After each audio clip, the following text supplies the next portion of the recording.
اللهم صل على سيدنا ومولانا. اور کیا بات کیا چل رہی تھی؟ ہاں، تو جمعے کے دن مرنے میں فائدہ ہوتا ہے، بس اتنا ہمیں پتا ہے. جمعے کے دن مرنے والے شخص کو لوگ کہتے ہیں اسے قبر میں حساب نہیں ہوتا. بھائی سب سے پہلے اعمال ہیں، یہ سب چیزیں فضائل میں آتی ہیں کہ جمعے کے دن مرنے کی فضیلت ہے بس. باقی یہ نہیں کہ وہ چوری بھی کی، زنا بھی کیا اور ماں باپ کو بھی ستاتا رہا تو صرف جمعے کو مرنے سے سب کچھ صاف ہو جائے گا. ایسا قرآن و سنت سے ہمیں پتا نہیں چلتا. آپ ستاتے رہے، سود کھاتے رہے، زنا کرتے رہے، 27ویں رات کو بھی مریں گے تو چترول لگیں گے قبر میں، کیونکہ قرآن نے سب سے زیادہ فوکس کیا ہے عمل کو. اگر صرف جمعہ ہفتے سے کام چل جاتا تو یہ پیغمبروں نے جو اتنی تکلیفیں اٹھائی ہیں یہ نہ اٹھاتے. بس پیغمبر دنیا سے یہ کہہ کے چلے جاتے تمام حضرات کوشش کریں جمعے کو مریں وہ بس. یتیموں کے حقوق اور یتیم کا مال جو کھاتے ہیں، آگ کے انگارے کھا رہے ہیں، اور زنا پر جو سزائیں رجم کی اور کوڑے لگنے کی اور آگ کی وعیدیں اور ماں باپ کو ستانے والے کی بخشش نہیں ہوگی، وہ عورت جو شوہر کی ناشکری ہو، یہ سب ختم ہو جاتی نا. جیسے حدیث میں آتا ہے نا کولونجی میں ہر بیماری کی شفا ہے، تو اس کا یہ مطلب نہیں ہے کہ اب ڈاکٹر کے پاس جانے کی ضرورت ہی نہیں ہے. سنا مکھی میں ہر بیماری کی شفا ہے، تو آپ کورونا میں بس سنا مکھیاں کھلا کھلا کے، باقی ساری ویکسینیشن ویکسین جو تیار ہو رہی ہے یہ جو دنیا، یہ سب یہ تو نبی نے نہیں ایسے کیا. اگر حدیث کا یہ مطلب ہوتا تو صحابہ کرام ہر گھر میں کولونجی رکھ لیتے. اور جب اسلامی حکومتیں قائم ہوئی تو میڈیکل کالج کھلے ہیں اس زمانے میں، وہ سارے آگ لگا کے بند کر دیتے. نہ کوئی حکیم ہوتا نہ ڈاکٹر ہوتا، بھائی ہر بیماری کے لیے کیا ہے؟ کولونجی. جیسے وہ ایک حکیم صاحب تھے، ہر ایک کو کیڑوں کی دوا دیتے تھے. وہ جو بھی آتا نا حکیم صاحب، بھائی کیڑوں کی دوا، پیٹ میں درد ہے کیڑوں کی دوا. سنا یہ ہے؟ سنا بھائی اپنے آپ کو مزہ نہیں آئے گا. پھر جس نے نہیں سنا اس کو اس میں مزہ آئے گا. ہر ایک کو کیا دے رہے ہیں؟ کیڑوں کی دوا. ایک دن ایک آدمی درخت پہ چڑھا، نیچے گر گیا، ہڈی ٹوٹ گئی. حکیم صاحب کے پاس لے کر حکیم صاحب نے کیڑوں کی دوا دی. لوگ کہنے یار اس کا کیڑوں سے کیا تعلق ہے، ہڈی ٹوٹی ہے. حکیم صاحب نے کہا کیڑا تھا تبھی تو چڑھا تھا درخت پہ. یہ آئندہ کے لیے دی ہے تاکہ آئندہ ایسی حرکت، ایک ہڈی تو ٹوٹ گئی ہے دوسری تو سلامت رہے نا. صحیح ہے نا؟ تو ہمارے یہاں بھی لوگ کیا کر رہے ہیں، ہر چیز میں بھائی کولونجی، ہر چیز میں بس سنا مکھی دے دو، بس شہد دے دو. حدیث کا یہ مطلب نہیں ہے. حدیث کا مطلب ہے کولونجی میں شفا ہے. کیسے ہے، کتنی مقدار میں کھانی ہے، کس وقت کھانی ہے، کس نے کھانی ہے، یہ تفصیل تو میڈیکل سائنس بتائے گی. حدیث میں ایک اشارہ دے دیا بھائی اس میں دوائیت کا عنصر ہے بس. ہمارا ایمان ہے اللہ کے نبی پر کہ کولونجی میں ہر بیماری سے اللہ نے شفا رکھی ہے. کیسے رکھی ہے میڈیکل سائنس بتائے گی آپ کو. صحیح ہے نا؟ یہ مولانا صاحب نہیں بتائیں گے آپ کو. یہ کون بتائے گا؟ شہد میں اللہ نے شفا رکھ دی ہے، کیسے رکھی ہے، کس مقدار میں رکھی ہے، کس وقت کھانا ہے، یہ میڈیکل سائنس بتائے گی. یہ مولانا بولو بھائی نہیں بتائیں گے آپ کو. صحیح ہے نا؟ تو اب ہر ایک کو کیڑوں کی دوا نہ دیا کریں. ٹھیک ہے. اور کیا بات کیا چل رہی تھی؟ ہاں، تو جمعے کے دن مرنے میں فائدہ ہوتا ہے بس اتنا ہمیں پتا ہے. پورا ہی بخشا جاتا ہے ایسا نہیں ہے بھائی. اللہ بخش دے تو الگ بات ہے. جیسے آپ کو ہارٹ اٹیک ہو چکا ہے، اب آپ صرف کولونجی کے چند دانے چبا دو گے تو اٹیک نہیں ہوگا، ایسا نہیں ہے بھائی. اب تو وہ دوائیں بھی کھانی پڑیں گی.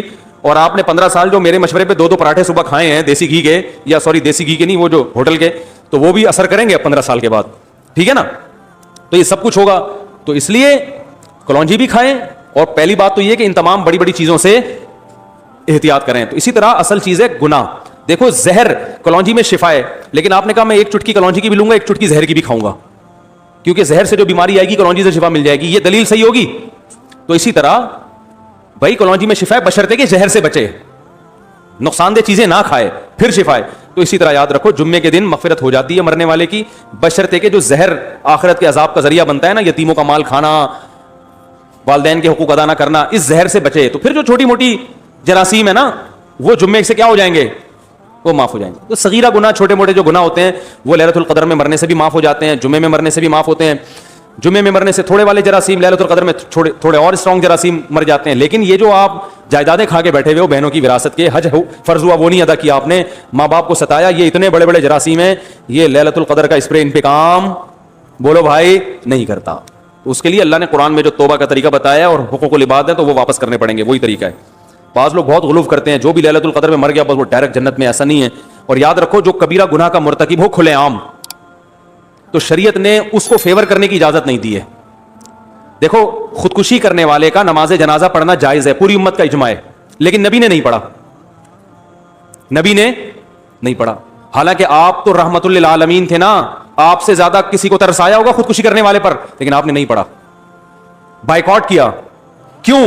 لوگ اس جرم کو ہلکا نہ سمجھے. تو ہم ایک جانب تو دیکھ رہے ہوتے ہیں کہ طرز کھانا ہے, دوسری یہ نہیں دیکھ رہے ہوتے کہ طرز کھانے سے معاشرے میں یہ جرم کیا ہو رہا ہے, پروموٹ. تبھی الحمدللہ میں کبھی خودکشی کرنے والی کی حمایت نہیں کرتا, نہ کبھی اس پہ طرز کھاتا ہوں. میرے پاس آتا ہے نا وہ بیچارے کے حالات سے تنگ آ کے کھمبے سے لٹک گیا, مار دیا, ہائے ہائے ہائے بیچارے. میں نے کہا اتنا مظلوم نہیں تھا, اگر اتنا نیک ہوتا تو قبر میں چترول لگ رہے ہوتے اس کے.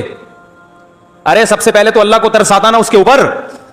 حدیث میں آتا ہے جو خودکشی کرتا ہے برزخ میں وہی عذاب اس کو قیامت تک دیا جائے گا. یہ جو ابھی بالی ووڈ کے ایکٹر نے خودکشی کی ہے نا رسا لٹکا کے, تو حدیث کے مطابق آپ اس کی لاش کو جلائیں یا نہ جلائیں, قبر میں دفنائیں, جو بھی کام کرتے ہیں, ہمارے نبی نے ہمیں یہ بتایا ہے کہ قیامت کا عذاب بعد میں, قیامت تک یہ اسی طرح اپنے آپ کو پھندے سے لٹکا کے مارتا رہے گا. اللہ اس میں جان ڈالیں گے. برزخی زندگی میں ہوتا ہے یہ کام, باڈی کو نہیں پتا چلتا. اس پر ایک پورا بیان میرا تفصیل سے ہو چکا ہے.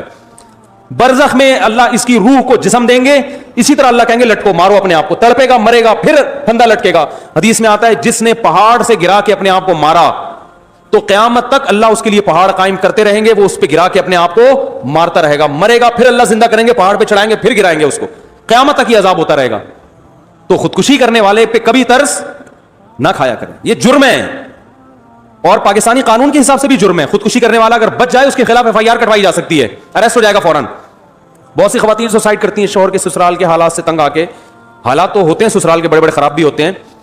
آپ کو خودکشی کرنے کی اجازت, بولو بھائی نہیں. تو میاں آتے ہیں میرے پاس, کہتے ہیں میری بیگم دھمکی دے رہی ہے خودکشی کرنے کی. میں نے کہا ریکارڈ کرو بیگم کی دھمکی, FIR کٹوا کے اندر کر دو اس کو, سیدھی سی بات. اور کیا مذاق ہے کیا؟